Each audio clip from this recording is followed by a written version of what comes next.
Okay. Yes. All right. Well, I'm really pleased to be here. You guys have no energy. I don't know what's wrong with you. Yeah.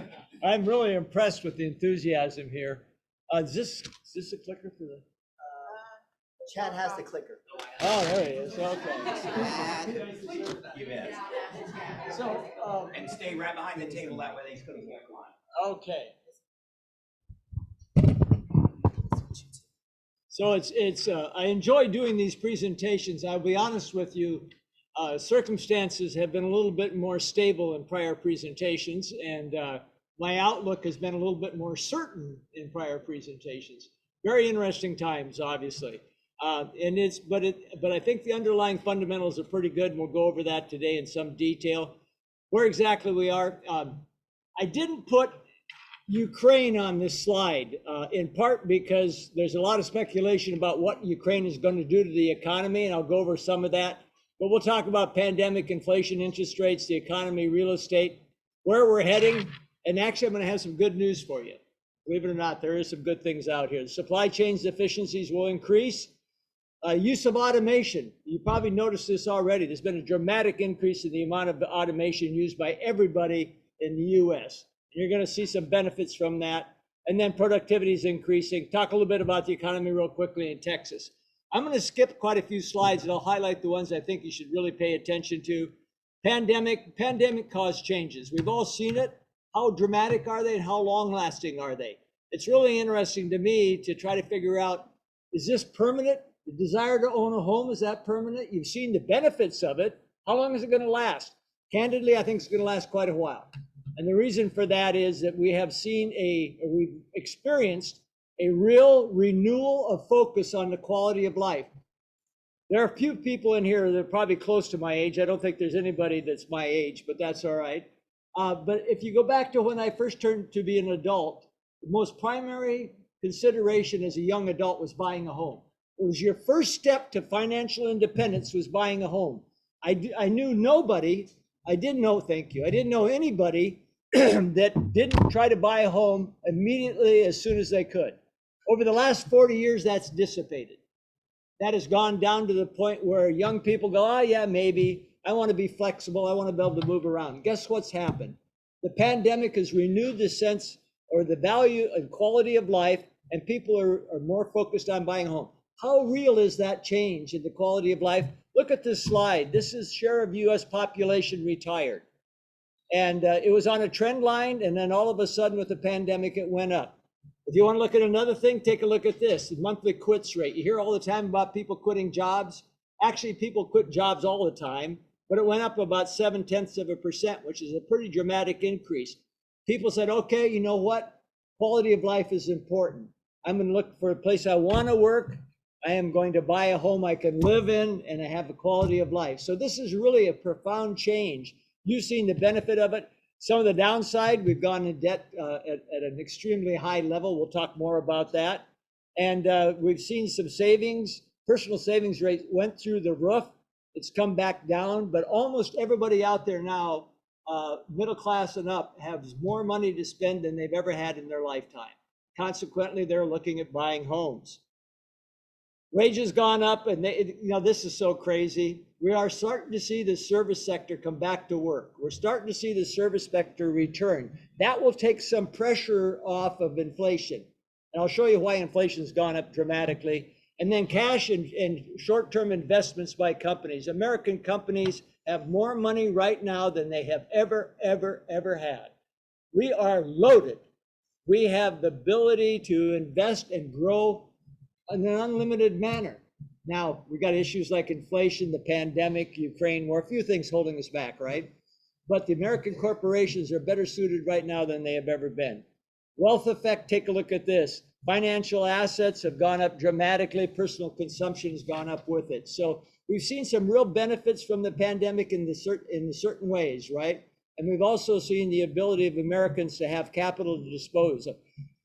Got to really touch on something real quickly. People worry about the government and worry about how do I want to put this? Government support, unemployment and all that impacting job growth and all that. just real quickly, take a look at this. The states that kept federal benefits versus the state that cut federal benefits in 2021, there's a 35% gap in the difference between the states that kept benefits and states that didn't in terms of unemployment, and actually a 4% change in unemployment. So in other words, the underlying driver of people to quit jobs and look for a higher quality of life was real. It wasn't artificial, and it wasn't caused by unemployment or government support. It was actually fundamental change in the way people thought about things.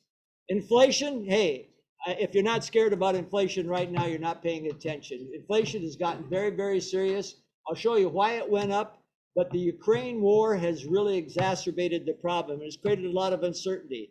I have a lot of good friends that are economists, and talking to a few of them yesterday and this morning, and there is a great difference of opinion about what the impact of the Ukraine war will be. Real quickly, it is going to cause actual gas and oil prices to go up because Russia supplied 40% of the gas for Europe, and that's been cut off, right? So we're going to have a little bit of inflationary pressure there. Ukraine exported a tremendous amount of wheat and corn, so you're going to have a little bit of inflation pressure there. Judging it is really difficult, and B of A has gotten really negative.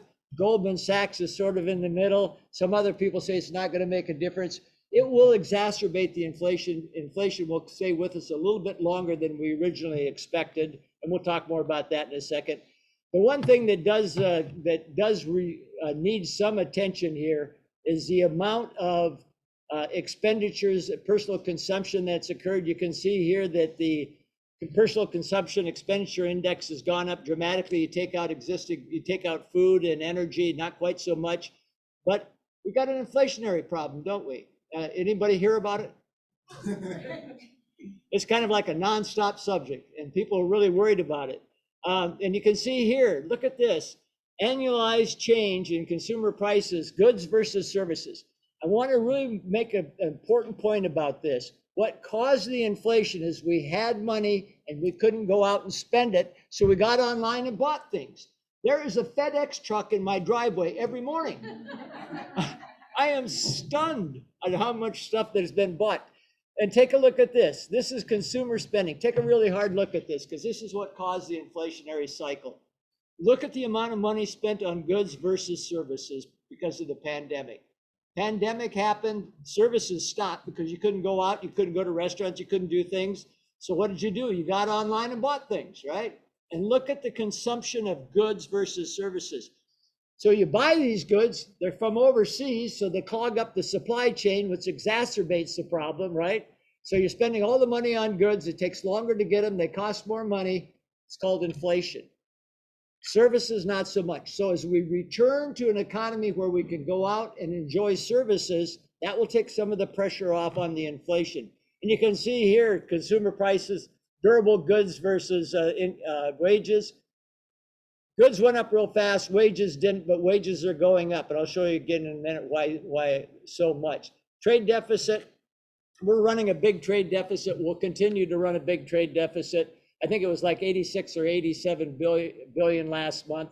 We're still importing a tremendous amount of goods. We'll continue to do so. This is a funny slide. It really means nothing other than nobody knows what's going on. This is the index of Federal Reserve policymakers' uncertainty over the inflation. Yeah, these are the guys that are making the decisions, right? Nobody knows, folks. It is really, really difficult, and nobody really knows what's going on. Here you see the inflation, consumer price index. Look back to the 80s. I mean, that was pretty bad, wasn't it? How many people were in real estate business in the 80s? All right, well, 2 of us, 3 of us. My first job as a manager in the title business, the first company I ran, mortgage rates were 15%. Mortgage rates were 15%. It was insane. I was the president of the company. I did the deliveries. I did the customer service. I welcomed people in the door. I mean, it was nuts. I mean, it was really, really difficult. We're going back there? No, we're not going to go back there. But inflation does scare people, and you can see what's going on there. So Goldman Sachs did some real interesting projections. They took a look at what caused the inflation. This will resonate with you. If you look at this right here, you see that a lot of it is being driven by new and used cars. You've seen that, right? And the price of cars has gone up dramatically. So has rental, video equipment, sports and recreation vehicles, all these sort of things really exacerbated, drove the inflation up. This slide was done prior to Ukraine, and you can see that Goldman Sachs thought it was going to drop off fairly dramatically this year.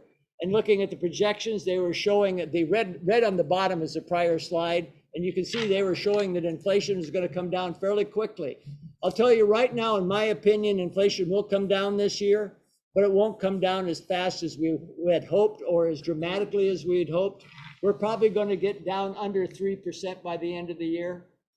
We'll probably get down to 2.5% next year. It'll probably be 2024 before we get to 2%. It's going to take a while, right? Because it's become inbred. And if you see product prices going up and you're running a business, what do? Oh, I'll raise my prices, right? So we've seen inflation spread, basically copycat inflation, if you will. So supply chain, this was prior to Ukraine. They were saying that it's going to drop like a rock unless we had supply chain constraints. Ukraine has exacerbated this. Again, it's going to drive oil prices up. It's going to cause some prices in food, causing a lot of uncertainty, isn't it? A lot of anxiety with people not knowing where it's going to go. So B of A came out today and got very negative. And they got very negative because they don't see any way that Vladimir Putin can get out of this. There's no way. I mean, he didn't get what he wanted. He was going to take over in 2 days, right? And basically annex Ukraine. That didn't happen. How does he back up without losing face? So B of A is negative because they don't see any way out of it. I'm not quite as negative because I don't think the impact on the US is going to be that dramatic. It's going to be hell in Europe. That's a technical term for not very good. It's going to be really bad in Europe. It is. They're going to have a real problem over there. It'll affect us, it'll impact us, but nowhere near to the degree of the Europe. So again, inflationary projections, these were prior to Ukraine. It's going to come down. It's coming down already, but not as fast as we'd hoped. I'm going to skip that one.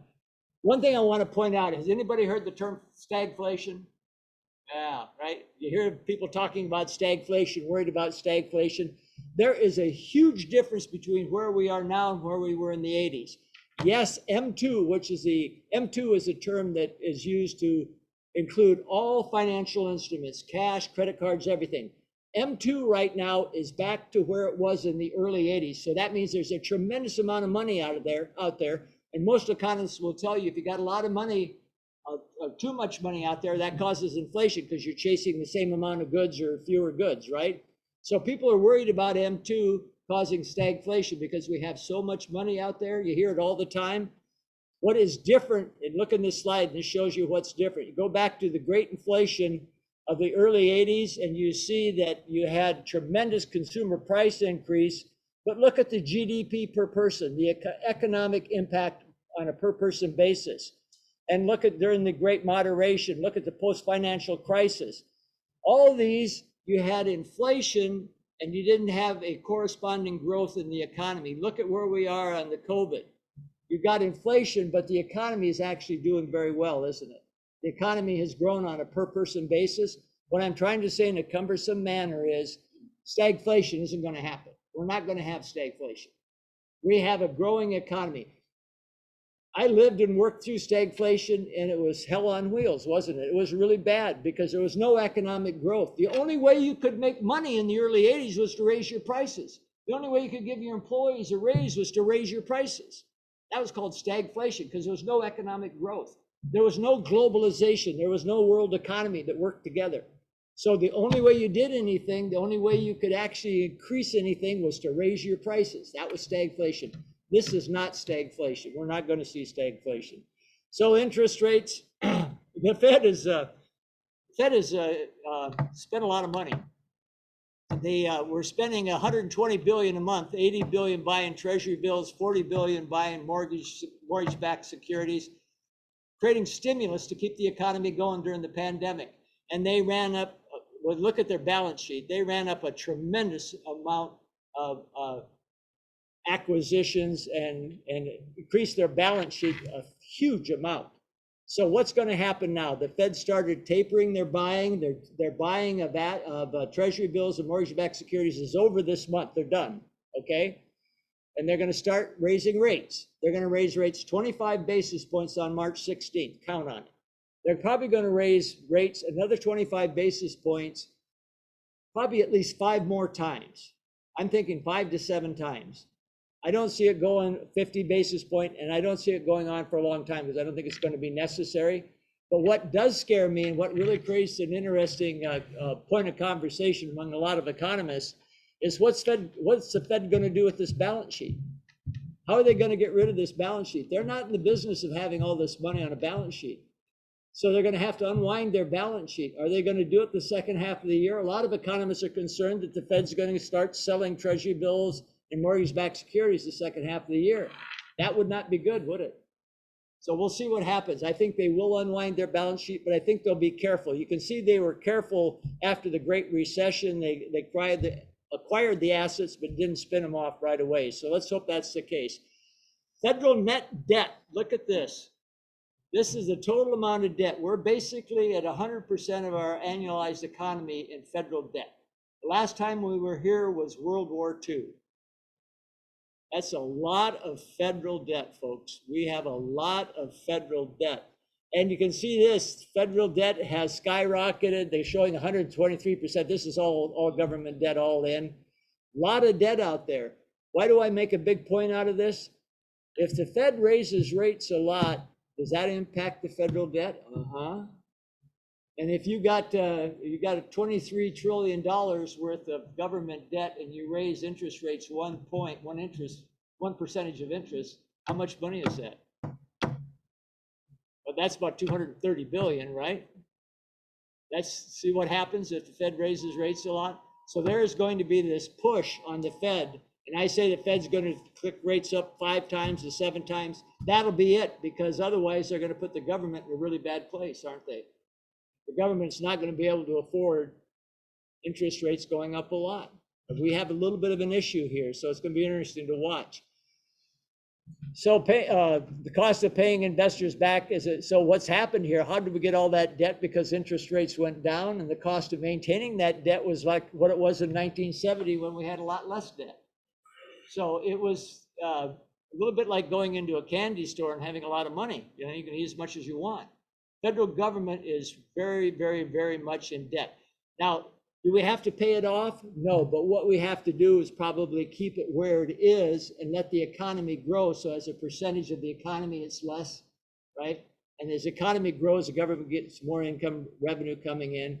So I'm not making a political statement here, but I'm certainly in favor of anybody that's in favor of keeping the federal debt where it is and not letting it go up anymore. Is there a housing bubble? How many people in here are worried about a housing bubble? Anybody worried about a housing bubble? No, good, I like you guys. All right. Get that question in a lot of markets because of the price appreciation. And what I show them is that we're not anywhere near where we were prior to the Great Recession in the late 2007, 2008, 2009. Not anywhere near. Look at this slide. You're looking at borrower risk and product risk. And product risk, we're talking about subprime mortgages, right? We're talking about, did you guys ever hear about stated income loans? I'm sorry. I had a major interest in a mortgage company. In fact, we had 110 JVs with Keller Williams on Metro City Mortgage. I was the second largest shareholder of Metro City Mortgage. I used to get on the phone with Gary every month and talk about all our JVs. And we sold that company in April of 07. And one of the reasons was if you started looking at the product risk, and look at this, I mean, the product risk is subprime mortgages, stated loans, stated income loans, absolute insane behavior, folks, insane behavior. And borrower risk, I mean, look at the borrower. Now look where we are today in product and borrower risk. There is very little risk in the outstanding mortgages, very, very little. This is mortgage credit availability. Now, this is sort of misleading because at the peak there, when it was loosening up, it was about 1/3 of what it was in 2007. Now with the pandemic, it's tightened up again. And if you look at this slide, this kind of sums it all up for you. This is the breakdown of mortgage origination by credit score. And go back and look at the left side of this. This is run up to the Great Recession. About half the mortgages made were made to people with under 700 FICO scores. Today, 2/3 of all mortgages are to people with over 760 FICO scores. We do not have a problem in the mortgage and real estate industry with bad credit, bad product, or credit risk. We don't. There is no housing bubble. There's going to be no crash. People that own homes are capable of paying the debt. I mean, we are in really solid shape in the real estate industry. The economy, real quick, we actually 6.9% in the fourth quarter, says 7%. Good fourth quarter. How did the growth occur in 2021 versus 2020? You can see we started to have some comeback in the service sector. We had durable goods. That's the people going out and buying on the internet. Durable goods went up pretty big. But still, the economy still isn't back to where it would have been if we hadn't had the pandemic, but it is growing okay, and we're doing fine with the pandemic. And unemployment rate is back down to almost where it was, or almost down to where it was pre-pandemic. And you can see cumulative change in non-farm payrolls is doing really well.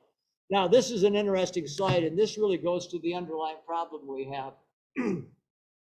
I heard an economist, or I heard a politician complain the other day about the economy, saying, you know, we have too much government support of unemployed people because we have way more job openings than we have unemployed people.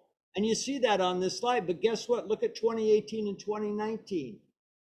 2018 and 2019, we had way more job openings than we have unemployed people. We have underlying pressure on wages because of that, regardless of the pandemic. We've had a issue in this country with income inequality for quite a while. We really have. Whether you like it or not, it is a fact, and we have this problem. We have a decline in the rate of growth of our population. We've restricted immigration the last few years, and consequently, we're going to have significant wage growth. And we're going to have that wage growth because we have a lot of we have more jobs available than we have unemployed people. So it's going to be interesting to see how this works. Hopefully we get this one figured out. You can see new filings for jobless benefits have gone down as we've recovered. Employed as a percentage of population, 25 to 54 is the major age group for employment, and you can see that there. This is sort of interesting, and it actually tells a story about the pandemic. The people really impacted here have been women 20 to 54 years because of childcare. No place to take care of the kids, right? So that's been the one segment of our economy that's probably been hit the worst. Because of the lack of childcare, women working in the economy have had a hard time. They have no place to have their kids taken care of. So that's really, now work from home has helped, but you can see here, women 20 to 54, that's the biggest impact in the wage. And look at this one also, why unemployed workers aren't searching urgently. Spouses employed, care responsibility, financial conditions, actual unemployment insurance payments is a minor factor in that. I mentioned earlier, corporations are doing fine. Corporations are doing more than fine. American companies have so much money, it is insane. And if we didn't have the Ukraine crisis, I'd be up here telling you, Katie, bar the door, because we're going to go to the moon with the economy. I'm dead serious. We had a tremendous amount of disposable money in American corporations. Here's an interesting fact that most people don't know. 40% of everything manufactured in the world is manufactured by an American corporation, and 50% of that is manufactured overseas. American companies run the global economy, and American companies are positioned to continue to grow and invest, barring the pandemic, the uncertainty in Ukraine. So profits have been phenomenal in American corporations. I mentioned earlier the population growth rate. Look at this. Population growth rate for major economies, the US, China, European Union, Japan. We are not growing very fast anymore population-wise. And we've curtailed immigration. I'm not advocating just randomly opening the borders, but we need to invest in making this possible because we built this country on immigration, and our birth rate is such now that if we don't allow immigration to proceed in a logical and managed manner, we're going to have a problem. But also look at Japan and China. China's going downhill pretty fast because they had the they had the single child policy for years and years and years. They're going to have, I forget what the number was. I think it was 400 million people over 65 by 2025 or something. I mean, it's just crazy. So they've got, China's done being a threat to the U.S. It is, I'm dead serious. Yeah, it is just about done being a threat to the U.S. The growth rate in China is really low right now, and it's not going to go up very fast. They don't have people. They've got a lot of issues. When I was younger, we worried about Japan, right? Japan was going to take over the world, right? Well, we just went through the same issue with China, and it's just about over. Talking about globalization, take a look at this slide, folks. Global economy, this is through 2018. When the pandemic started, the global economy was approximately $120 trillion. Half of that occurred since the year 2000. Half of that occurred since the year 2000. Look how fast the global economy has grown. And I don't want to get into a political argument, anybody, but the whole idea that we're gonna stop globalization, hello, it's already over, right? The global economy has already occurred. You know, our economy is about 20 trillion, so we're the largest economy by far, but the global economy has doubled in size in the last 20 years. So, I mean, so are we interested and impacted by it? Very, very, very much. Let's talk about real estate. Sorry, I had to put this in here. And this has been really interesting. And again, this highlights what the pandemic has done for home ownership and the quality of life. And if you look at real estate, the makeup of real estate, and I apologize, this slide is slightly out of date because the amount of homes with negative equities right now is less than 1% because of appreciation, right? I mean, really, and then home ownership is around 64%. You see single family rentals. Somebody mentioned Open Door earlier. I have not invested in any of those companies. And anybody here familiar with the corporate relocation business? Yeah? Has corporate relocation ever made a profit? So it's going to be interesting once appreciation stops. I mean, Zillow shut theirs down. It's going to quit being a competitor of yours. You know, the iBuyers are going to go. iBuyers will be a non-factor in 3 years. Just one man's opinion. That's just not a sustainable business. All right, this is not a promotion of Zillow, or excuse me, Redfin. I know Glenn very well, but I'm not promoting Redfin here. But I do want to show you that they do an interesting thing. They have a chart that shows the amount of activity online to judge interest in real estate. So you can see that 2021 was up dramatically over 2020, and 2022 is starting up over 2020. Now, it was highlighted here earlier that the issue is inventory, isn't it? It's in listings, but the demand is there. You can still see there are more people searching for a home now online than there was last year at this time. So the demand is there, and it's going to continue. This is Fannie Mae, new and existing home sales. They think existing home sales will be down slightly this year. New home sales will be up. Now, I, like a lot of people, were really excited about the tremendous growth in permits and starts. Unfortunately, we haven't seen any completions yet of new homes. Hopefully that happens pretty soon, but the lack of supplies and so forth has been pretty challenging. If I may, I'm going to go forward for a second.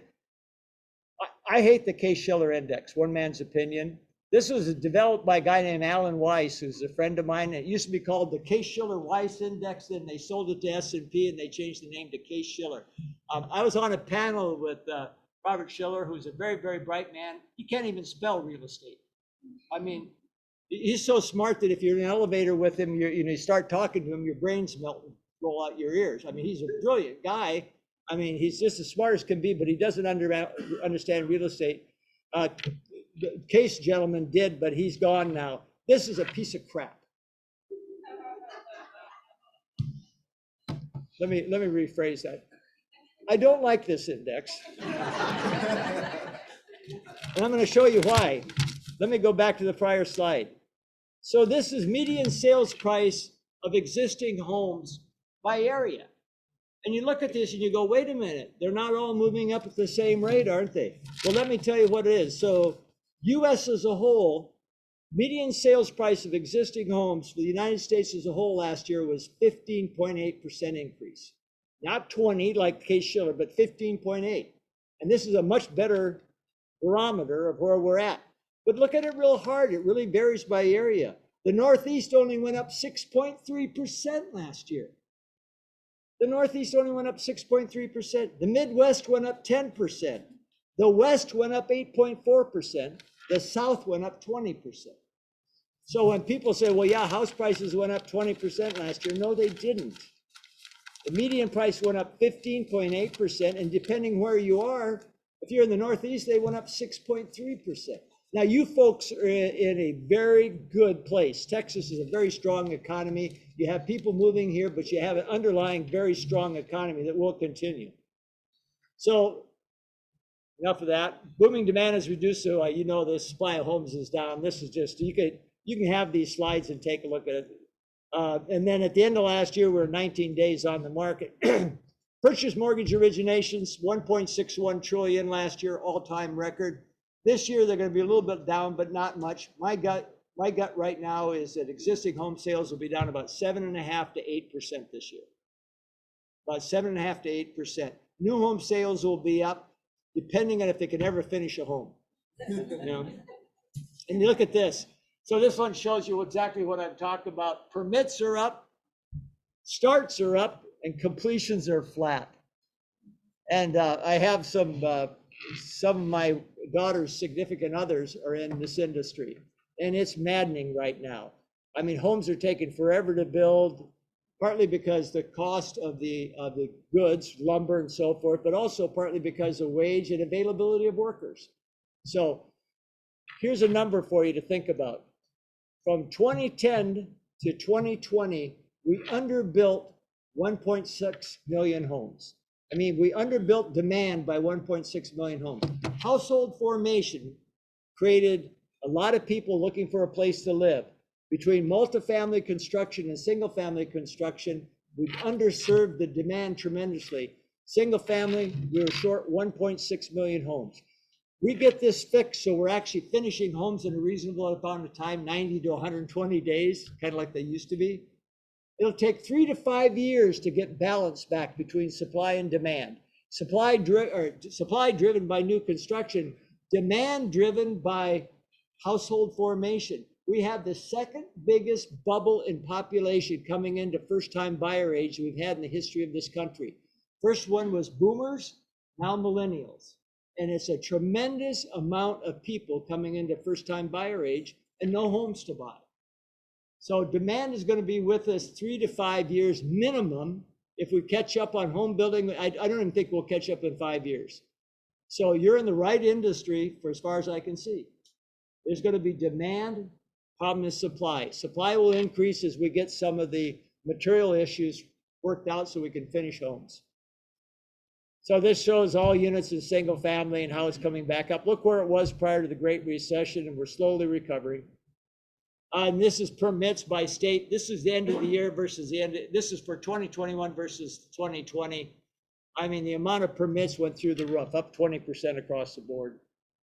Well, you've heard about lumber prices, up, down, up, down, up, down. And we actually, unfortunately, enacted a tariff, and excuse me.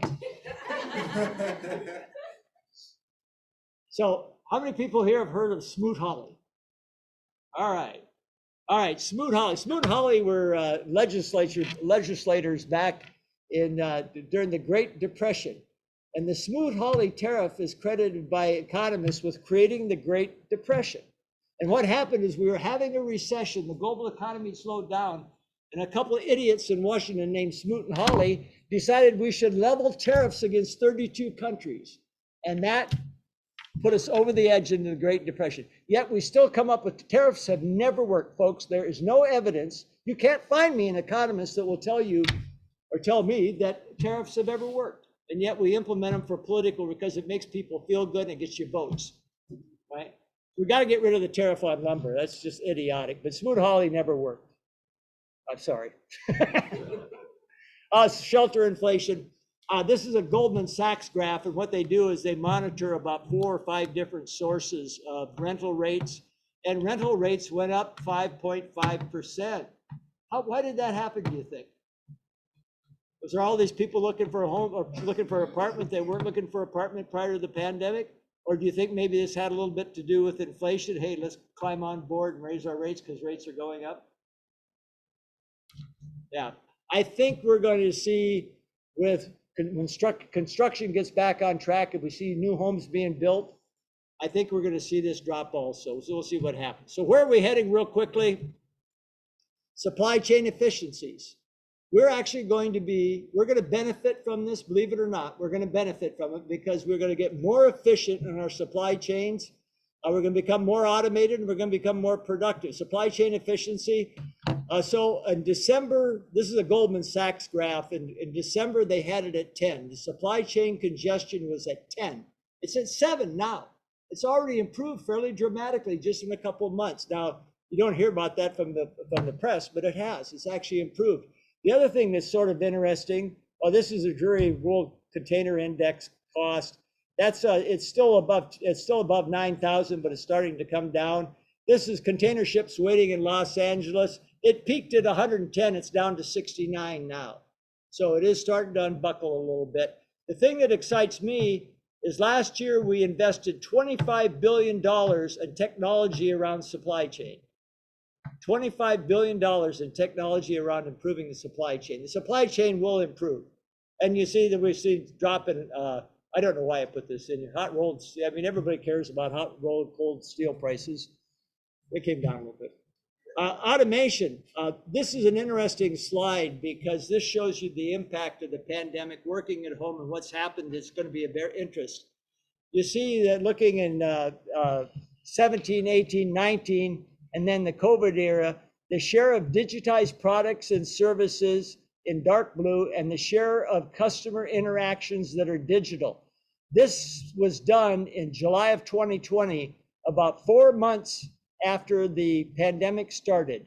And look at the increase in the amount of digitized products and services and the amount of customer interactions that were digital. Look how quickly that happened.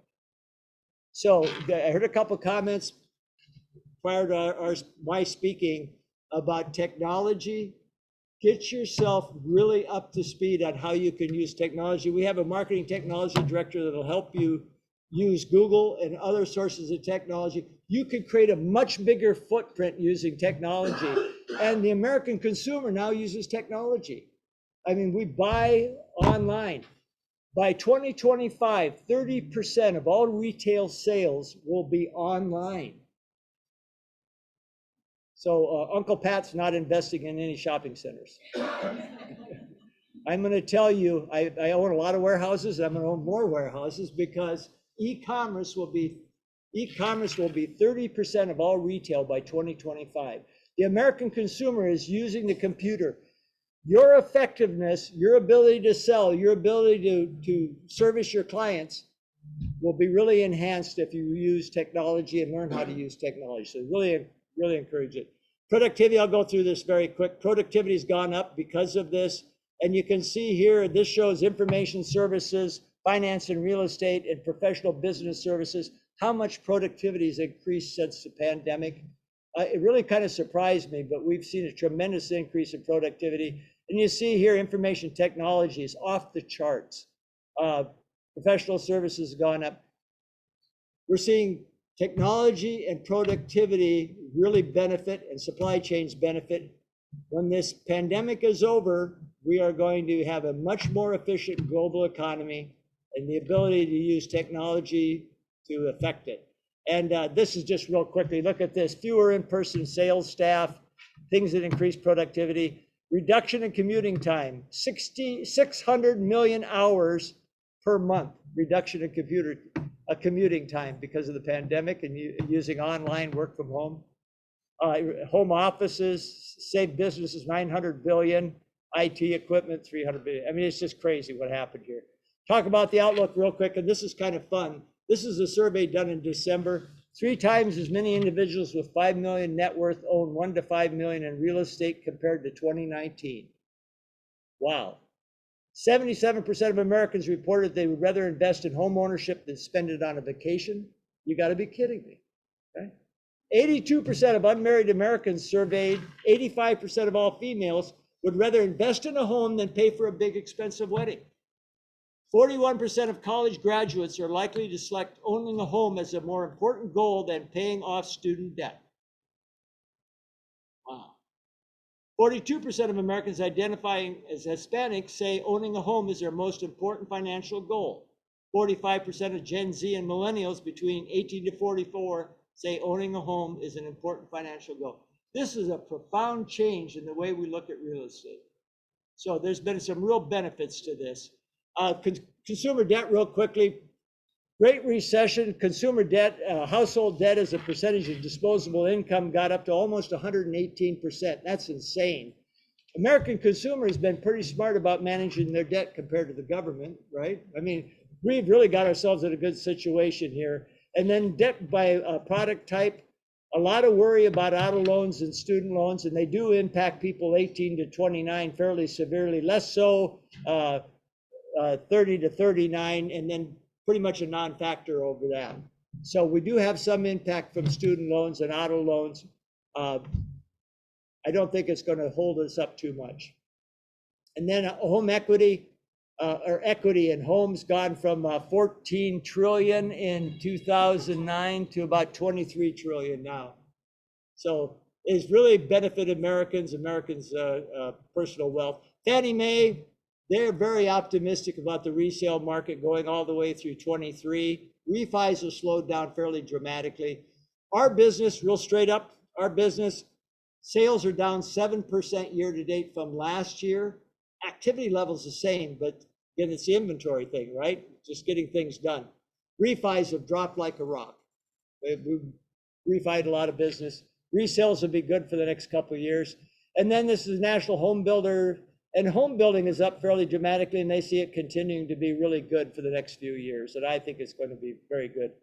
Goldman Sachs GDP projections, and they were saying about 3.8 for the full year this year. Bank of America came out this morning and they're down about 3.2. They got negative because of Ukraine. Okay, we're talking about 3% growth in our economy and we're negative. For a lot of years, that was okay, wasn't it? So folks, things are going to be okay. Even with the Ukraine situation, you're in the right industry. There's plenty of money out there. Unless something really dramatically wrong happens, it's going to be a good year despite all of this, despite all that uncertainty out there. And this is just more GDP stuff. Let's talk about Texas. And so I've got some slides here courtesy of Texas A&M, and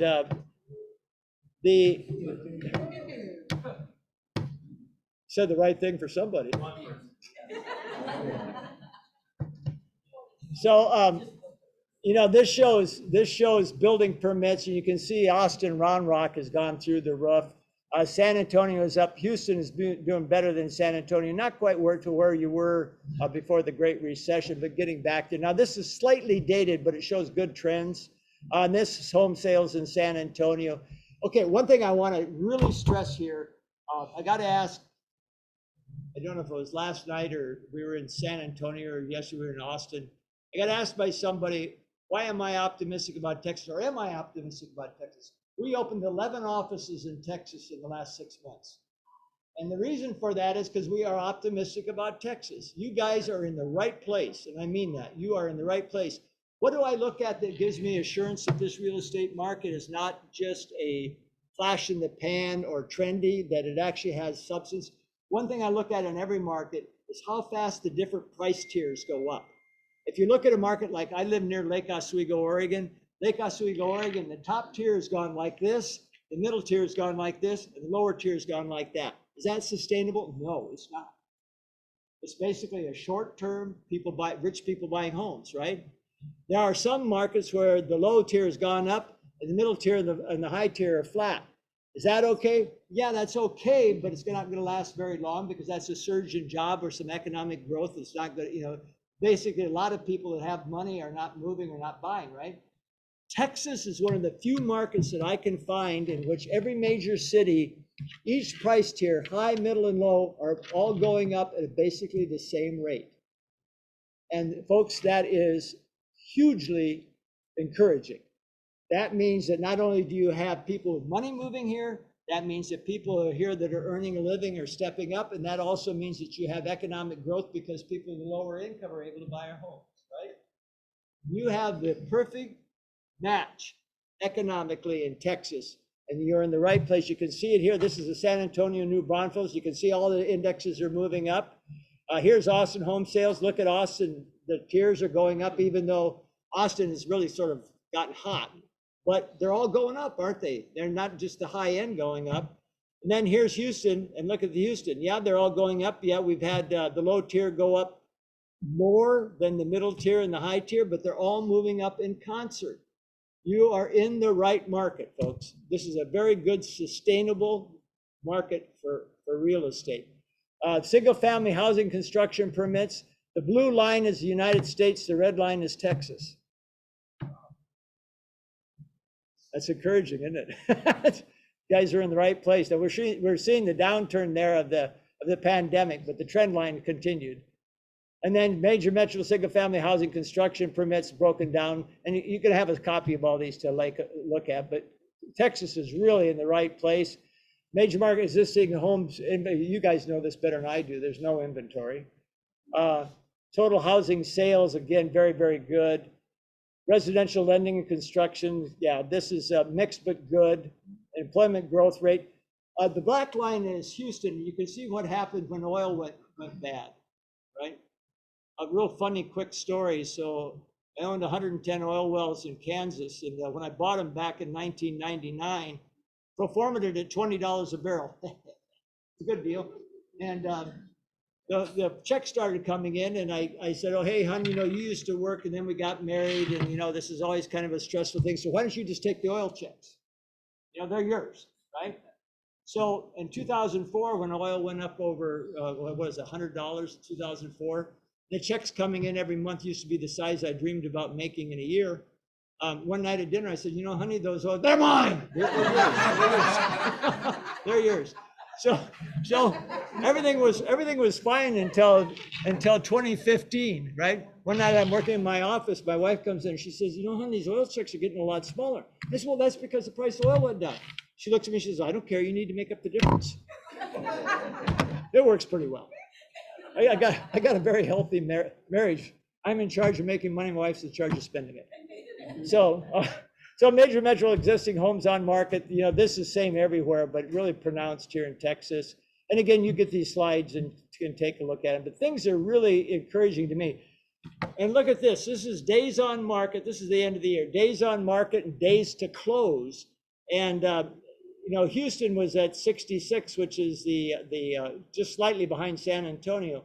But I got to tell you, compared to the rest of the country, this isn't bad. This isn't bad. I mean, 27 days on the market, 39 days to close. So you guys are really in a good place. I'm very, very optimistic about where it's going. Per capita personal income in Texas, you're behind the U.S. About 93% of the U.S. per capita income is, but you know what that is stimulating? Major corporations are moving to Texas. You got a labor force looking for work. You've got a very healthy economy, and companies are moving here because of that. And I think that'll continue. I think it's going to be a good trend. This is unemployment. Houston is a little higher, and again, that's energy related. I think over 50% of all jobs in Houston are either related to or once removed from petrochemical industry in one form or another. That's coming back, and I got to tell you, this situation in Ukraine is probably going to benefit Texas. And in a lot of ways, it's going to benefit you. Oil prices are going to go up. I checked before we started here this morning. I think they were at $111 a barrel, 118. Yeah, I mean, it's going to be good for you guys, good for your economy. You're going to have a lot of home buyers looking for a home.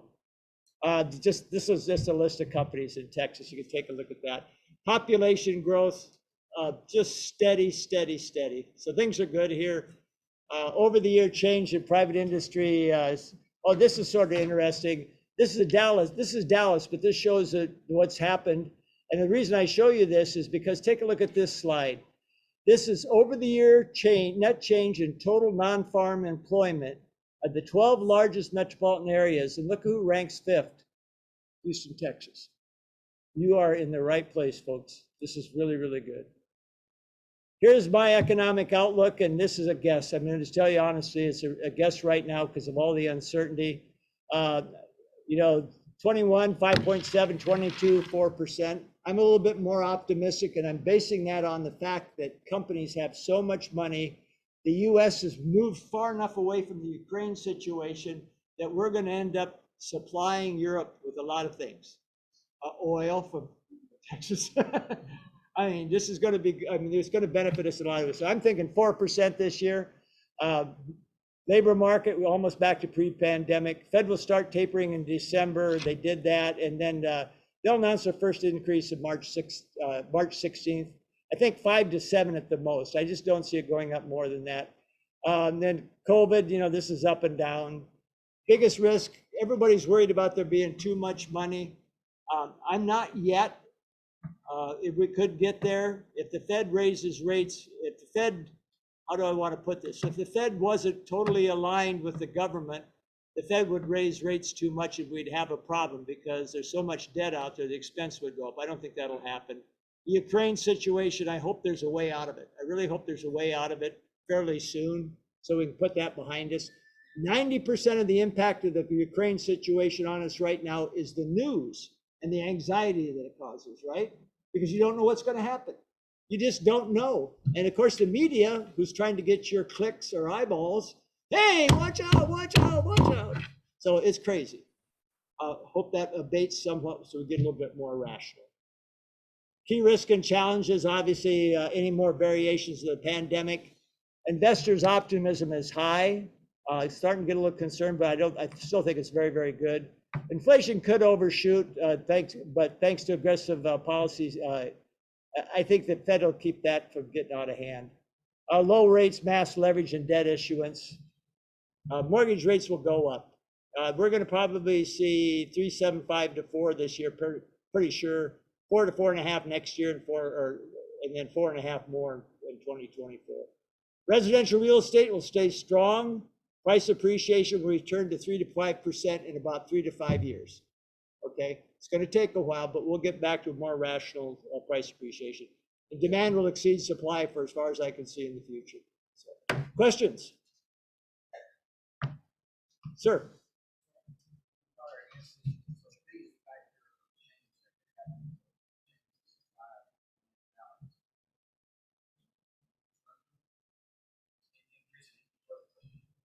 New construction is the key.